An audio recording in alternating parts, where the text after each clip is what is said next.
Everybody, welcome to this. This is happening right now. My name is Josh. I'm part of the team at DYM and Coleader, and sitting right next to me, and I'm going to point in the correct direction because on my screen it's backwards. This guy right over here. This is. Oh yeah, see, I know it's confusing. This is Dan Navarra. Dan, welcome. What's going on? It's good to be with everybody. Not much. If you do not know.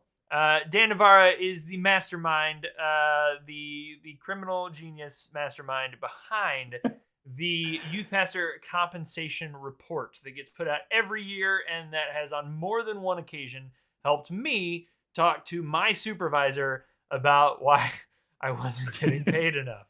And so this is great because, I mean, way back in the day, this is, I believe we're coming up on year 9. Is that right? This is year 9. Year 9 it's currently. Wild. It has been I was in youth ministry for 20 years. And so for the first 11 of those years, I always was like, I wish someone would do this. And then Dan heard the call in the night. I believe it was in a dream from the Lord where he's like, I should do this. And this has been immensely helpful. Every year there's somewhere in the neighborhood of like 1,000 or so youth pastors that take this survey. They tell a whole bunch of information about how much they make, how many hours they work, what state they're in, what denomination they're a part of, a whole bunch of stuff. And all of that gets put together, and Dan puts it in a report and helps all of us be better in the long run for it. So Dan, tell us something, man. Let's jump in the Wayback Machine. Let's go back to 9 years ago. Dan is sitting there in front of his computer, and he's like, I should do something. And you decided to do this. So what is it that you were hoping to accomplish in all this? What did that look like? So I was working for a church as a youth pastor, and 9 years ago. So my twins are 8. So my wife had just found out she was pregnant, and I was in I got to ask for a raise mode. Yeah. And that will do it because, what is it? Necessity is the mother of invention, right? Yep. So I said to myself, I need to go get a raise. I'd been at my church for a couple of years. Things were going well. I thought, I could bring a impact report and show them all the good things we're doing. But what I really would love to know is, am I being paid well? And so I put together a Google form with 9 questions. Yeah. And I put a link to it in the DYM Facebook group 9 years ago. Shout out to the Facebook group. Shout out to the OG Facebook group. And back where we used to get in all kinds of arguments and nobody moderated it. Oh man, those were the Wild West back then. It was the Wild West. Woo! Yes. And within 30 minutes of posting the link, I had 400 and something responses. And I was and all the comments were you could go back and probably find the original post if you look hard enough. And it's it was a bloodbath. People were I'm getting paid garbage. Thank you so much for asking about this. Like, I can't wait to see the results. Please post the results. Please post the results. And I realized I touched a pain point for our community. It was blind leading the blind. Many of us early career. I was 31 at the time, 30 years old at the time, and had just, I was finishing my master's and this, that, and the other thing.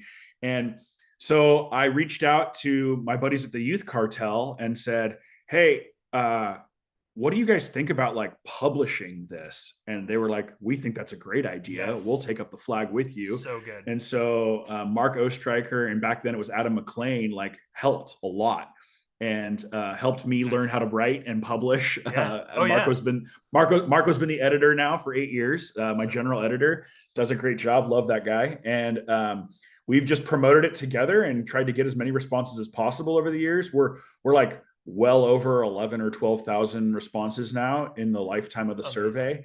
And it's been trending up in the last few years. We've got like new traction on it. And I did not get a raise when I brought the survey results in, but I got a raise the following year. And that helped me stay in youth ministry a little bit longer. So I would have to imagine your senior pastor, your supervisor, whoever you're talking to, when they said, no, you can't have a raise. And then like 8-9 months later, they were thinking, oh no, we're going to have this car. He's going to bring more spreadsheets. Like I gotta give him a, like I gotta do something, because he's just going to keep bringing more information.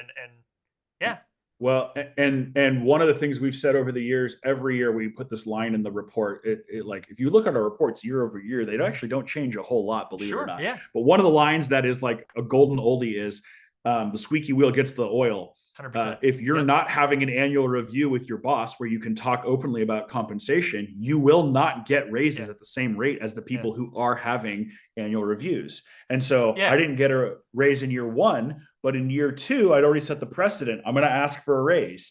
And it's hard to say no year after year after year. At some point, your boss or your board knows this bridge is going to burn if I don't do something here. And so he made something happen. My senior pastor made something happen for year 2. Nice. Well, I want to call out. So Todd Handel says, yes, the OG DYM group was a world of its own. Todd, you are not wrong, sir.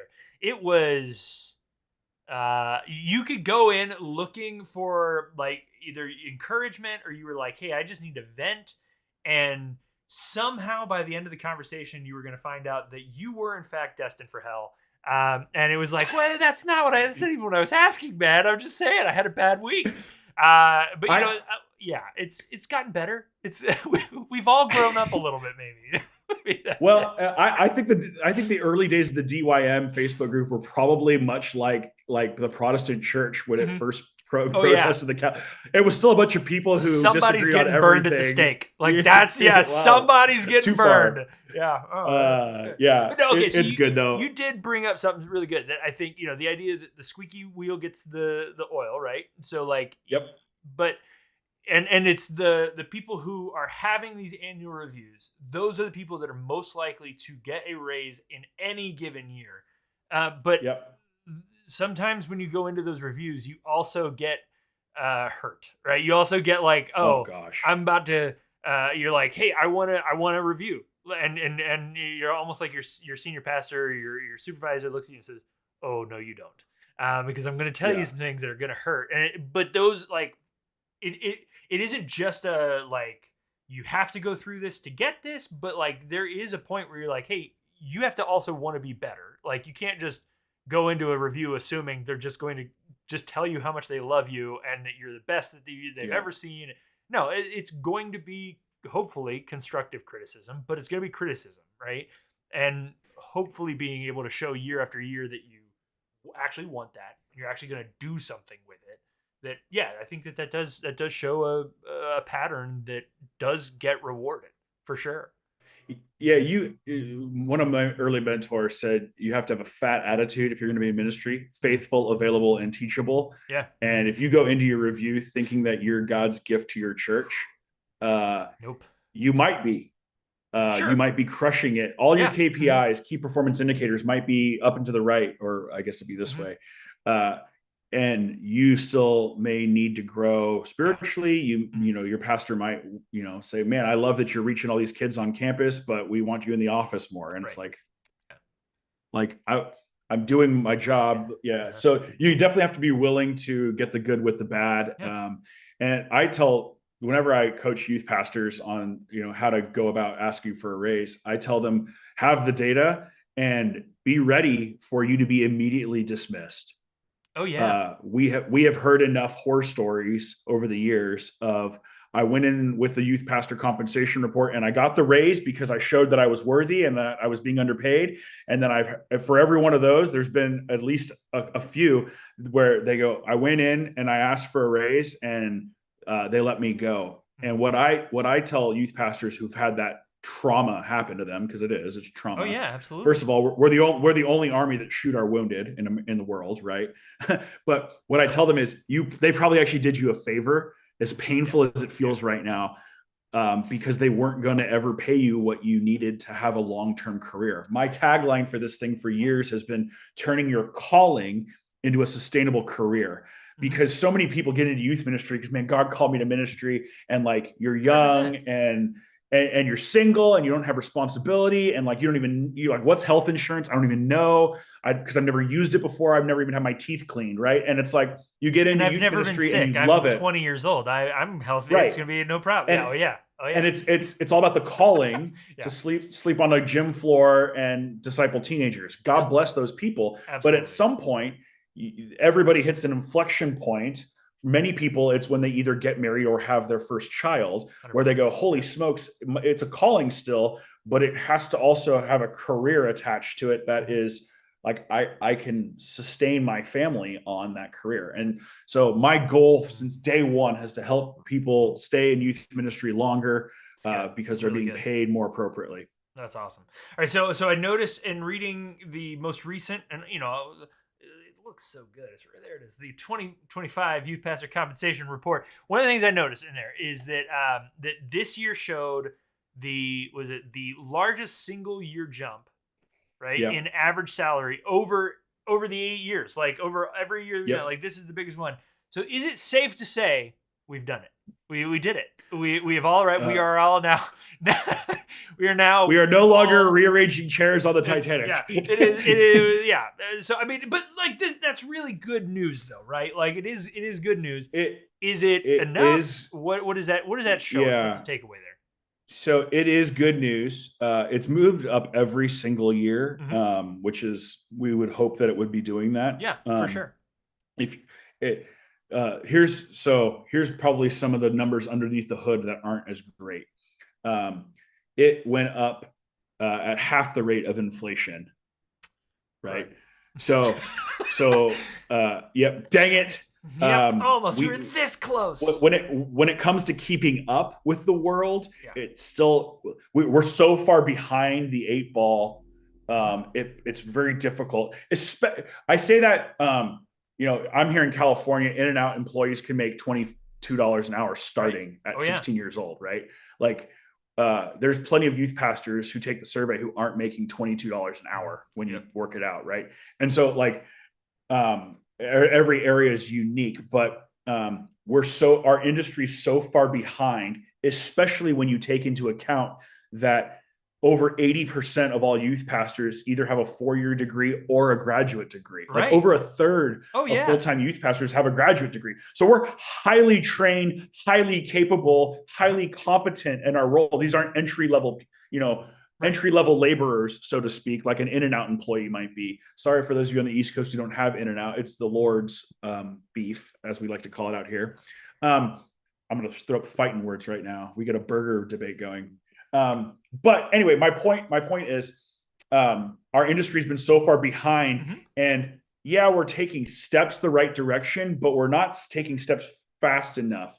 Now, a second layer to that would be when it comes to gender. Last year's survey had a huge jump for the national average all in together. But if you look under the hood, the male average for a salary jumped up like 4 or 5 times what the female jumped. And so the huge increase was anchored by men getting a substantial increase in salary, and the ladies of the group who respond, which I love you guys for taking the survey every year, even though it's pretty much always not great news every single year. They jumped up at, I think it was like 1.8%, which is like not even close to keeping up with inflation, right? So we're falling further behind in some ways, and yet there's lots to be optimistic about. Yeah. 20% of youth pastors reported getting a merit raise. Like, that's awesome. That means you're crushing it.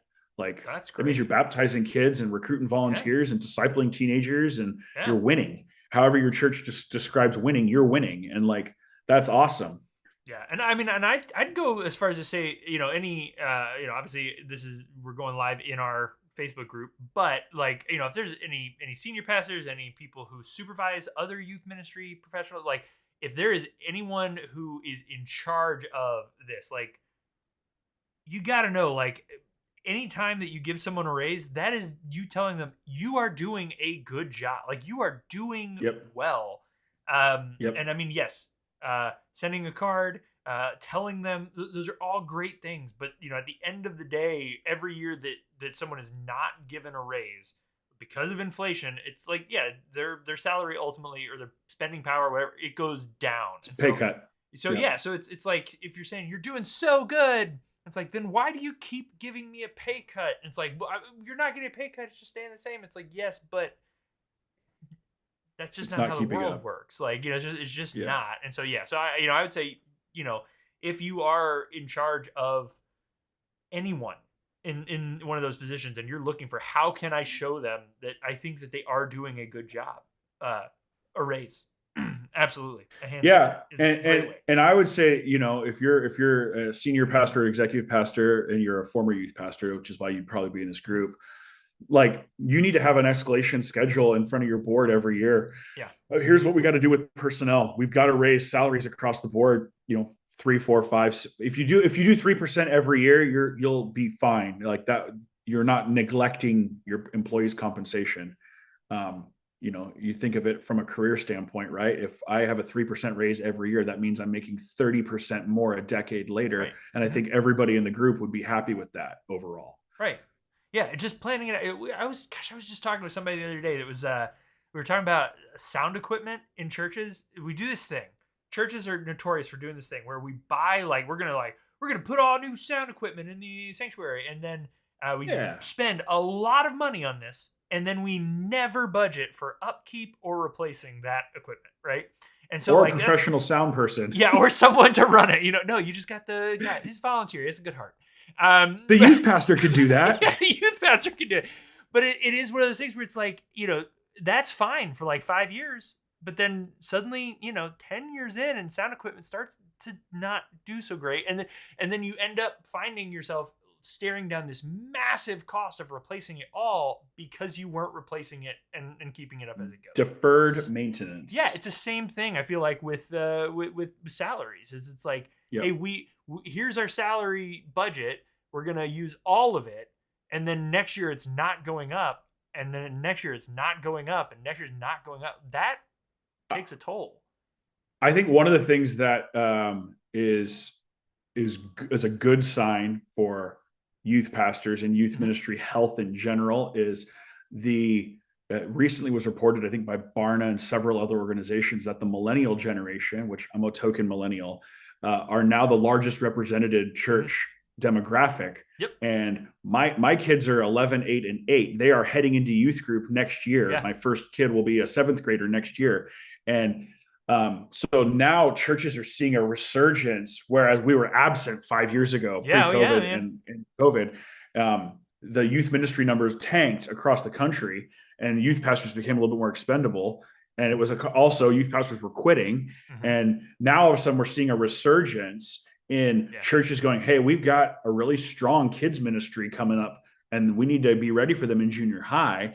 And they're looking for excellent youth pastors now. Yeah. It's for sure a candidate's market. It has been for at least 5 years. I mean, we see it in the Facebook group all the time. People asking, like, where can I find, here's a job description, or here's, and shout out to everyone who has posted a job description with a salary window. Love you. Oh, so grateful. God bless you. It has gotten markedly better, like, over the last couple of years. So that's awesome. But I I can't imagine trying to be someone who's trying to hire a youth pastor right now, because you can put out this awesome sounding job description with a stellar salary and crickets. Just who are these people that you're hoping, and so yes, I would say if you are looking for a ministry role, know that, I mean, don't be the person who knows they're in the driver's seat, because then, but you're kind of in the driver's seat. Right. Like you should be aware of what you're bringing to the table in those conversations. Yeah. Assuming that you're good at your job. Yes. Don't do that if you're not. Yes. Yes. Yeah, please don't do that. Okay, so something you did bring up was that youth pastors are, most of them have either a 4-year or even a master's degree. So one of the things in the survey, it said that having a master's degree can increase salary by around 12%. All right. So I know when I went back to school for my master's degree, the thing that I heard overwhelmingly by my church was, "Why are you doing that?" And as I got closer to graduation, the thing they kept asking is, "Are you going to quit when you're done? Like, what is your end game here?" And my thing was legitimately, I want to be better at what I do. Like, I want to be, I want to be prepared for the thing God has called me to. So I guess the question that I keep coming back to is that worth it? Because master's degrees are not free. There are very few scholarships, in theological education at all. And so, like, it's going to cost you, or hopefully your church is investing in you, and so it may cost them something. Like, in the long run, is it worth it? Like, that's the question people are always going to ask, I think. What do you think? So, I believe that there's for sure it's worth it. It definitely takes the ceiling off. There are plenty of high earning youth pastors who don't have seminary degrees. Skills in our industry, if you're gifted, and I don't mean to talk down on anybody who's less gifted than somebody else, practically speaking, but skills in our industry will always reign supreme. The highest paid youth pastor in the survey over the last several years doesn't have a master's degree. It's just a fact. And so it really is how good you are at your job with results that matter. And if you have it on paper, that's great. It just supports that. Especially now that we're in the information age where you can read a book, with ChatGPT, you don't need it. Anyway, there used to be a movement where if you felt called to ministry, that meant you went to seminary. And so there was a lot of youth pastors who would go to college, feel a call to ministry in college, maybe went to Urbana or something like that. And you'd go from college to your master's program, and you'd go to seminary, and then you'd graduate with, forget about the debt for a second, but you'd graduate with a degree and a graduate degree, but zero full-time work experience. None whatsoever. Very, very, very hard to find work without a track record of skills. Because the number one question you're going to get is, how do you train your volunteers? What's your philosophy of ministry? And you'll have a book answer for that, but you won't have a practical answer for that. Kierkegaard said that. Exactly. For sure. Yes. When I was reading Descartes, I realized, since we're dropping random, I was a philosophy. Descartes. I was a philosophy. I was a philosophy do not undergrad, quote Descartes in your interview. Just don't. There's Anyway, so the idea, that was such a digression. That was awesome. But anyway, so I'm a big fan of get a degree, start working at a church full time at an entry level position, be happy making 45 or 50 grand a year or something like that, and start going to seminary, doing classes online, and work your degree down over time. Most churches don't require a full MDiv anymore. You can get a master's of theology. It's 12 courses at Liberty. And that's a seminary degree. When people say, did you go to seminary? The answer is yes, I did. And it took you, 3 years part-time doing evening classes on Sundays. And that to me is the recipe for success. It's not that expensive compared to I went to Fuller and got a full 148 unit master's of divinity. It's a $75,000 degree. Something else. I had a denomination helping me pay for it. So that's one of the reasons why I did it. Yeah. But even still, it was a huge commitment to do, Oh yeah. and it didn't necessarily pay off in my market. There was other pastors who were making similar amounts of money to me on my church staff that Right. didn't have seminary Yeah. degrees. So Something. Okay. it, So one it's thing. helpful. One thing I want to call out that you said was that go somewhere as an entry level, be happy with 40, 45, 50, maybe, and I know like my immediate thought as an elder millennial was I started my first full-time gig was like 18. Okay, so if Yeah. you are in my shoes, right, where like and if you're now like a senior pastor or you're again and you're the one hiring, please do not hold the next generation of youth workers to the same standard. Like don't think like I had to start. That does not do anyone any favors. Like, thinking like Yep. I had a job for 18,000 a year, so I'm gonna hire somebody at 30. Even that, like that, no, stop. Like just Yep. stop doing that. Like be Yep. aware that yes, in the last 20 years we experienced significant periods of inflation. Like just know that yes, I remember when I was in elementary. This is a total aside. When I was in elementary school, I remember thinking or maybe even high school, probably thinking if I could ever get a job where I made like 50 a year, that's like rich.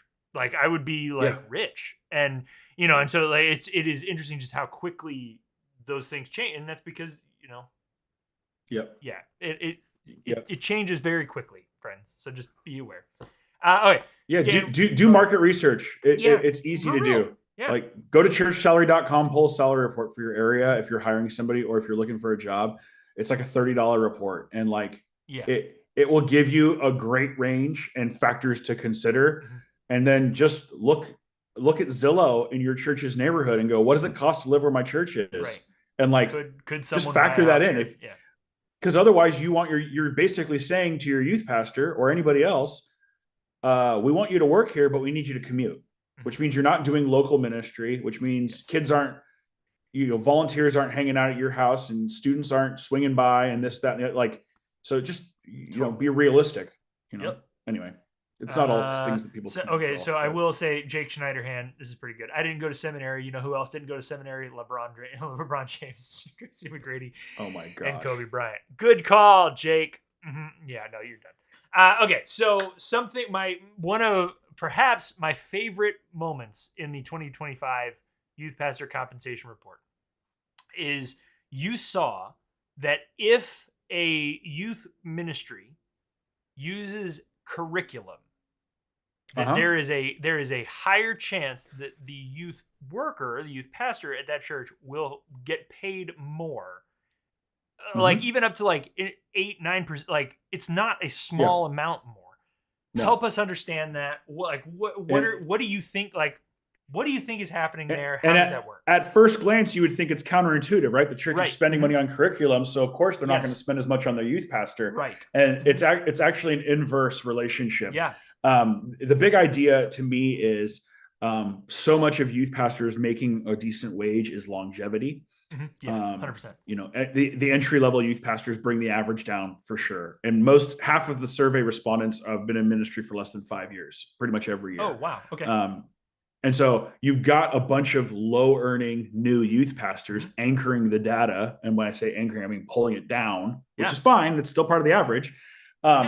Churches that are willing to invest in the budget of a youth ministry enough to say, hey, we're going to spend, I don't even know what those things cost anymore. I've been out of it for 5 years, but like DYM, I think gold used to be like $20 a month. Right. And so DYM gold is $296 a year, and Coleader is $449 a year. So yeah, just saying. So if a church is going to spend $600, $700, $800 on curriculum, right? Like what they're saying is, we want to invest in our youth ministry, the quality of our youth ministry, and the longevity of our youth pastor. 100%. There are a ton of small church youth pastors that take this survey.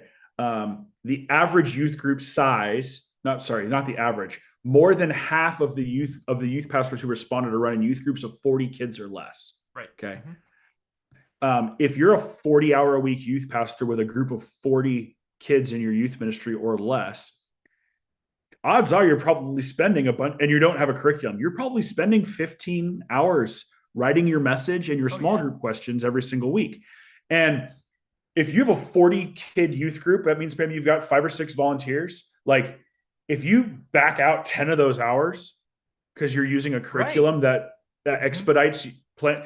I don't know about you, Josh, but when I was a youth pastor, writing the sermon was easy for me if I knew what I was writing on.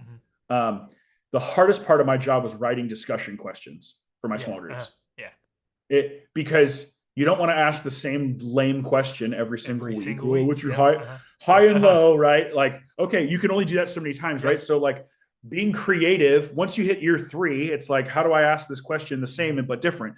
And so one of the beautiful parts of using DYM curriculums and Orange and all the other ones out there is they give you a template, at least to start with, some really high level, nicely curated discussion questions. That was worth its weight in gold for me, because otherwise I'd sit there and look at my sermon that I just spent 5 hours writing, and I'd stare at my screen for another hour and a half trying to massage the questions, because everybody knows in your youth ministry, the 15-minute message has X impact, whatever X is. But when they take that message and they go into an hour-long small group discussion and they share their life around that biblical truth, that's where the real transformational power is. So more important than the story I tell during the message and even my exposition of the scripture becomes the questions I ask about that exposition of scripture, right? How does it apply to your life? And so anyway, I think one of the values of curriculum is it actually frees you up to go spend more time with key people in your ministry. Deepening your roots in investment, right? I can invest in how many more leaders, how many more student leaders. I can show up at how many more events with my youth group, because I don't have to go spend all day Wednesday and all day Tuesday writing the message for Wednesday night. So I think there's a correlation to higher earning youth pastors because they're in the game longer. Their church is willing to invest in them and their program budget. I think that's where that comes from. So love it. What does that mean for youth pastors who don't have curriculum? Well, for one, I would consider making the investment in 2026 in a high level curriculum. It can start as cheap as $300. It can range up to thousands of dollars, depending on where you go and look for your curriculum. Okay. But I would start talking to your staff now, your boss now, about, hey, I'm thinking about making the jump this year to a curriculum. I've done my research. I've talked to people in our denominational stream and all this stuff. What do you think about us investing in this, right? And if they say no over a few $100, that's not in your budget this year, that to me is a dashboard light on the car dashboard that like the oil needs to be changed, right? Like we've got an issue here. If they can't come up with $500 to improve the quality and quantity of my time as a staff person, right? And so it's not for everybody, but because I was one of those guys for the first, call it 7 or 8 years of full-time ministry, I wrote my own stuff and I took a lot of pride in it, and it was great. And then I got to a place where it was like, you know what? I really want to spend more time investing in relationships than I do in sermon preparation. And I just turned that corner. That's one of the things we've always said is like, hey, if writing your own talk, like if that gives you life, do that. Like do it. Please do that. But when and yes. And then put it on the DYM store. Just saying. And this is going to sound like a shameless plug, but the thing we hear from Coleader users over and over and over and over again is that we save them at least 10 hours a week. And whether that's because they're using our talk, or maybe they're using our graphics, or they're using our social media, like it all comes in it. So like, you don't have to use it all, but use whatever it is that you know is stealing 10, 12 hours of your week away from you being able to be effective, and use that anyway. And you know what? Use code Facebook and you'll get 10% off your first year. That's fun. So Sweet. Coleader.co, Facebook, do that. Okay. So one of the things, let's see. Okay. So one of the things the Youth Pastor Compensation Report has helped tremendously with, I think, is identifying, burnout. Like what is it that, like, maybe what are the things that might like you said, the dashboard lights, right, the check engine light that might show up, and I know specifically this past year you guys looked a lot at how the youth pastor spends their week. What are they doing as far as things that are not just ministry related, but also things that are going to help in their own relationship with God, and what did you learn there? What were some things that maybe stood out, and what do we need to do about it? Yeah. So, this is heavy stuff, Yeah, right? Because we're talking about burnout, and there's a lot of reasons people get burned out. But one of the things I want to champion is, don't take teenagers on a journey to a place that you're not at. totally. Yep. Hey, don't get up on Wednesday night and preach about intimacy with God, and leave your Bible on your nightstand. Yep. uh, Half of youth pastors spend less than half of the week on average in God's word for themselves, right? Their own personal devotion time. So like, and this was our first year doing this last year, and I had so many comments come through because we have room in the forum for comments. Yeah. So many comments came through, and even emails afterwards saying, I've been with you for 7 or 8 years on the youth pastor survey, and this is the first time you actually recommended that I like spend time with God for myself. And it was like so encouraging and helpful. Like, Good.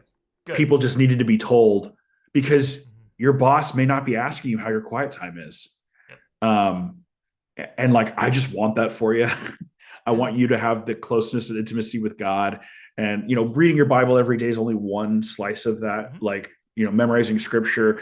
The other one is, how often do you get to go to church just for yourself? Meaning you're not like expected to do anything at church. Or if you're married, doing that with your spouse, right? Which is mission critical to you and your spouse. Every youth pastor's done the, dating sermon series where it's like God, me, and you, and makes a like triangle, right? Like, this is how we want our kids to do dating. And yet my wife and I, my spouse and I, don't even get to go to church together, right? How do we have a shared relationship with God together? Like, I'm not saying it's impossible to solve, and some of you are in situations where that's your lot. I get it. I'm just saying these are all things to be aware of that point to longevity. There's something to be said, especially if you're married, about standing next to your spouse and singing in church. Right. And if you're young in your career, there's a whole nother layer to that when you bring your kids with you to church. And like, I've had some of my most emotional moments with God holding my kids as they're young, singing, and hearing them try and sing the words as they learn the songs. And I'm like, I tell people all the time, oh yeah, I learned more about the love of God in 6 months of being a dad than I did in 6 years of seminary. Right. And so there's like, if I'm not experiencing that, I'm missing out on part of my own richness in my own walk with God. And so I just can't like encourage you enough. If you're one of those guys whose Sunday's a work day for you always, and you're the first one there and the last to leave, because I did that. Josh, you've done that. Like, talk to the boss about 2026 right now and say, hey, can we come up with a plan where I can go to church once a month by myself or with my spouse without having to like be on? Yeah. Right. And they're like, well, what about youth group? And you're like, actually, I would love to recruit, train, and deploy a volunteer person to run youth group on Sunday mornings. And they're like, well, that's what we're paying you for. You're like, no, you're paying me to disciple, mentor, and train somebody who can become a pastor to the youth. Right now, all of a sudden, you're actually doing your job by not doing your job. Right. That they like, that is awesome career progression, and you will last longer because of that single change you can make for next year. 100%.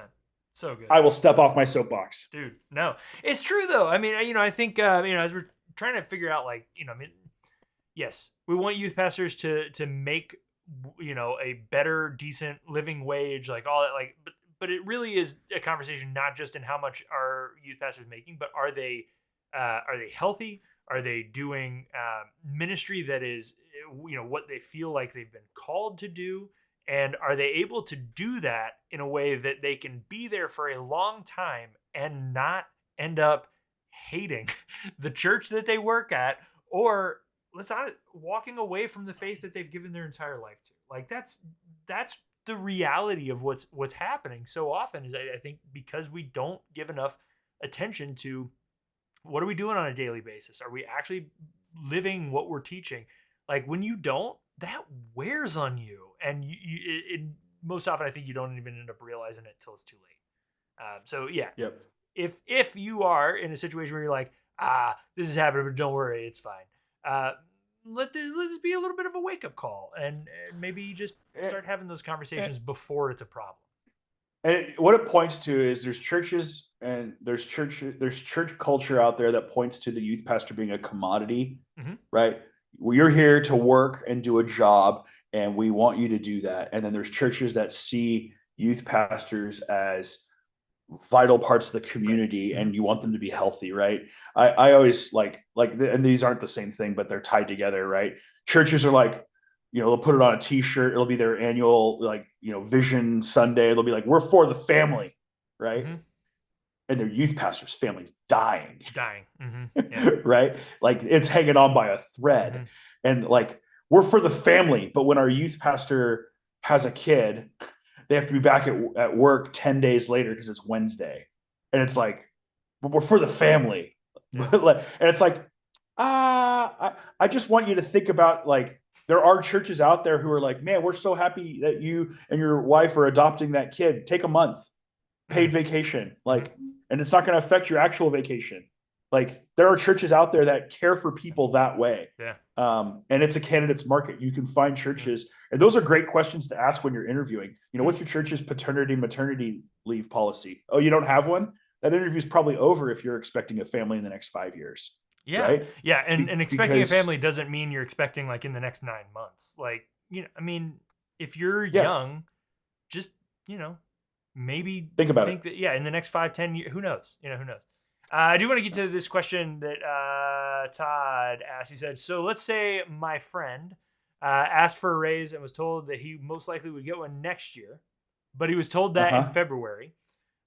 Do you give them the opportunity to actually hold true to their word, or how long do you give them to wait? Personally, I would have rather not been told this when it was so far off. Totally agree, Todd.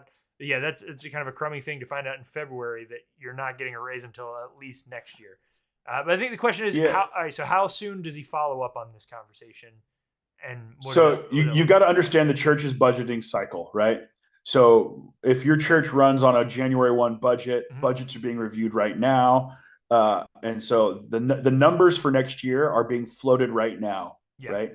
And that's happening at a finance committee, board level, executive team, however your church is organized, right? That's where that's happening. And so it's totally appropriate based on the cycle of the year, right? If they say budget starts February 1, that means they're talking about it right now because nobody's doing it during Christmas, right? And so it's totally appropriate to, hey, I wanted to circle back to our conversation from last year where the budget started February 1 and you said there was no room in the budget for an increase this year, but you said we'd likely have it next year. I know you're in budgeting season right now, and I just wanted to check in on what we talked about on this date in this meeting, right? And you can go back to your calendar and look at when that meeting was. When we met on January 15th of earlier this year, you mentioned that next February my raise would there could be an opportunity for an increase, right? No, never be presumptuous, my raise or anything like that. Right? And then here's like the cheat code that is like new even for me is like, take your email and put it in ChatGPT and ask ChatGPT if you're being an idiot, right? Like, hey, coach me up on making this more in line with the tone and voice that I should have as a pastor, like, and have it coach you up on how to write that email. I used to give a lot of guidance on how to write those emails, and AI does it better than me now. So take the survey, dump the survey into ChatGPT, and then say, based on this survey I'm uploading, help me write a letter to my boss outlining why I should get an increase from 47 to 49,000 this year. Like, it'll do that for you, and it will be really good. Yeah. That's really good. That's really Don't copy and paste the part where it says, great, here's an email for your boss who doesn't want to give you a raise. Please don't do that. You want to know how to get a negative 100% raise? Yeah. I can't wait for the comments on that. That'd be so funny. So good. So good. All right. Well, hey, this is, let's go. Last question I've got. Let's say if you had, and I as I was writing this question, I was thinking, again, waiting for the comments, someone will tell me that this is sacrilegious, and I apologize ahead of time. I just couldn't think of a better way to ask it. But if you had a magic wand, assuming that this is not a magic of the devil, this is not like, you know what I'm saying. Magic wand is just magic wand. I know. And you can change one thing about how churches approach youth pastor compensation. What would that one thing be? What is one thing you think just like system-wide, we all need to change this? Well, That's a different question than what I would do with a magic wand. Okay. Okay, that's I fair. so in the real world where companies are for profit, Mm-hmm. there's this thing called LTI, Okay. long-term incentive. Mm-hmm. In large companies, it's in the form of stock options and bonuses. Yep. Totally. And it's called a retention bonus. I've never heard of a church giving a retention bonus for a youth pastor who made it to 5 years. I think that's genius. Right. Yeah. And so, like, what would it look like? Hey, we've got a 25% retention bonus and a sabbatical for you, paid sabbatical, right. if you make it to 5 years. If you quit within 2 years of coming back from that sabbatical, there's clawback on your retention bonus, because that's how it works in the real world. Yeah, for sure. Yeah. And so, like, because there's no stock in a nonprofit, right? There's no profit distributions, quote unquote. But what would it look like to have retention bonuses for youth pastors? Yeah. And it doesn't even have to be money. It could be a 3-month sabbatical if you make it to 5 years, right? And we're going to give you and your family that's so good $10,000. It's in the budget, and we have 5 years to save for it, right? We're going to give your family $10,000 for you to literally go to Disneyland, go on vacation, rent a cabin, do whatever. It's fun money. Plus, you're going to get a paycheck for 3 months. Like, go this summer and do that, and don't do summer camp. Can you imagine? I mean, again. Okay, so yes, I would say super hard to start something like. Well, it's always easy to start something that starts 5 years from now. But like, if you're a church saying like, hey, this is an investment we're going to pay into our staff, of saying we want to keep you here, we want to keep you happy, and so the way we're going to do that is by doing it. Do you imagine how healthy like of a staff environment that creates? Just knowing, hey, when I walk in day one, I am incentivized to still be here in 5 years. Or 7 years, at that point, I think that's pick a number. Pick a number. That's a great idea. I think there's ways to do it that it actually doesn't cost the church tons and tons and tons of money. But I forget the number off the top of my head, but it's less than 80% of youth pastors qualify for a sabbatical. Oh, sure, yeah. And so, they're not making it long enough. Yeah, the church has LTI for senior pastors built in. Most churches have a bylaw about sabbatical. So when you make it to this number of years, you're entitled to a sabbatical. And typically churches pay for the sabbatical plus compensation doesn't change. And so it's like, that's the LTI that's built into the system. Most youth pastors don't qualify for it. So how do we raise that and that's something you can negotiate, by the way, early on when you're looking at a job. What's the sabbatical policy for the church? And if they say, well, youth pastors don't qualify for one, say, would the board consider making a resolution that if I make it to 5 years of employment, that they would grant me a 6-week sabbatical, right? If the senior pastor gets 4 months, 3 months, like just negotiate it on day one and say, hey, if I'm here for 5 years, which the statistics say you won't be. Right, exactly. Right? Like if I'm willing to buck the statistic, right? Like if I'm willing to say, I'm going to be here long term. And who doesn't want that? I think boards would look at that and say, man, that shows a lot of maturity. It shows a lot of it's not quid pro quo. It's just saying like, oh, you're willing to invest in us long term. We should be willing to make this thing. You ready for me to say something that might make people mad? You ready? Here we go. Yeah, I'm about to do it. Churches need to stop hiring people for 2 years if they aren't the same people that they would want to also be there 5 years later. Like, so if there's a church that's saying like, hey, look, we don't want to do that. Like no, we're not going to be saying because I have been at places where we have hired people to be in like those starter ministry roles. Like we had we had a student ministry director, but we also had a middle school and a high school pastor, and and we had a tech person, coordinators. It was like we'd create these titles, but what it really meant was we don't expect you to be here very long. And it's like, you know what?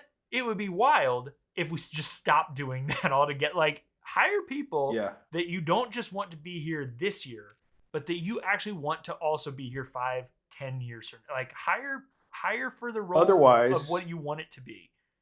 This is a lost art, but it was when I got into youth ministry 20 years ago. This was the route. There was these things called internships. Yeah. Or the word I like more is residencies. Yeah. Makes more sense. Like I think the residency, go do a year, fundraise from friends and family to support yourself. Church supplies an apartment or a host home with a family from church. It's a ministry of the church, and you're just there supported as a missionary. Yeah. And maybe there's a little stipend or something, but like you're there to learn, and everybody knows it's temporary. Year long, or it's a 6 month, it's temporary, whatever. Yeah, whatever it is. Exactly, a summer residency, right? We used to do summer interns, and like that was huge for helping launch people into ministry and having them get experience. But like everybody's sad when you leave, but like it's expected, so that it's not traumatic. And like you can always hire them on permanently. Yeah, because when you have residents and interns, when they leave, you're able to celebrate them, like because they accomplish something. They like, hey, you graduated from this residency, like that is so cool. But yeah, when someone says you graduated from your role as youth pastor, it's like, wait, what? You got fired. Like that's what I had a couple of interns. I had one intern who worked for us for a summer. It was a 10-week internship, right? A summer internship. And like they decided not to go back to college and wanted to stick around. And it was like everybody showed up to the interns last night, and we announced that we were keeping them. And they were like, it turned into like this huge party of like, oh, yay! And like that's super cool, man. Like those are validating moments in somebody's personal ministry. So anyway, that would be my magic wand. I would help churches have LTI, long-term incentive. I love it for their youth pastor. I love it. Hey, Dan, how can people get a hold of you if they need to? What's that look like? Well, you can put the bat signal up in the group. that's my joke. Is when you need a hero, I will show up and help however I can. Dan.Navarra at chemistrystaffing.com. Navarra. Look at that. Look at you. It's really funny. I had this still set up from last year, and I was like, I wanted you to say the email because I didn't ask you ahead of time. I wanted you to say the email address before I put it. I was like, I hope it's the same. Anyway. Love it. And then if you haven't taken the survey yet, and you've been watching the stream for this long, you need to take the survey. Okay. Absolutely. The survey is only as good as the results that we get. Totally. And if you're watching this and you're a veteran and you're like, I'm getting paid okay, I don't need help. We actually need your data in the survey more than you'll ever know. I typically have sent out a special invitation to what I would call quote unquote high earning youth pastors over the years. So you took it last year and you made over, call it 80 grand. I'll send you an email saying, hey, please take the survey again this year because I need your year over year data. And you'd be shocked at how many high earning youth pastors email me back and say, hey, I'm not a youth pastor anymore. Like the turnover rate of high earning youth pastors is they're making a jump to another level of their career a lot of the time. And so it's just really important to have year over year over year participation. I've gotten to know some of the high earning youth pastors over the years personally, and like not having them in the data is a bummer now. And so I'm looking forward to finding out who will take over as the highest paid youth pastor this year, because I know for a fact last year's is no longer a youth pastor. So there you go. Wow. They're not crown there. is available. Who shall wear the crown? Whosoever shall wear the crown. Dude, Dan, this has been, again, phenomenal. So grateful for not only your time today, but for you doing this. Like this is oh, thanks. I think, as I look back on what are the things that were most helpful to me in ministry, it truly was the DYM Gold membership, hands down, because I was like, I would be lost. And then second, this report has helped me have conversations that I knew I needed to have. I just didn't know how to have them. And when I would say, I think I need a raise, and they'd be like, no, you don't. And it's like, what? You're like, okay, here's a PDF. Like, this is some helpful information that I found.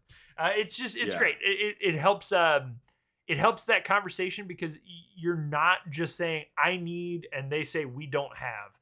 It's now saying like, hey, here is what is happening in the rest of the world. Like this is what everyone else is experiencing, and it lets you talk about that instead of just you asking for more and them not wanting to give it to you. So super, super helpful. 100%. Awesome. 100%. Man. Any last closing thoughts before we jump out? I have so many thoughts. Let's see. Let me give you a zinger. All right, let's go.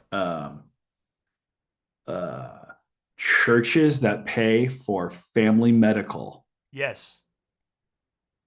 are the best churches to work for. 100%. 100%. Yep. There you go. Done. All right. Family medical more expensive than anything else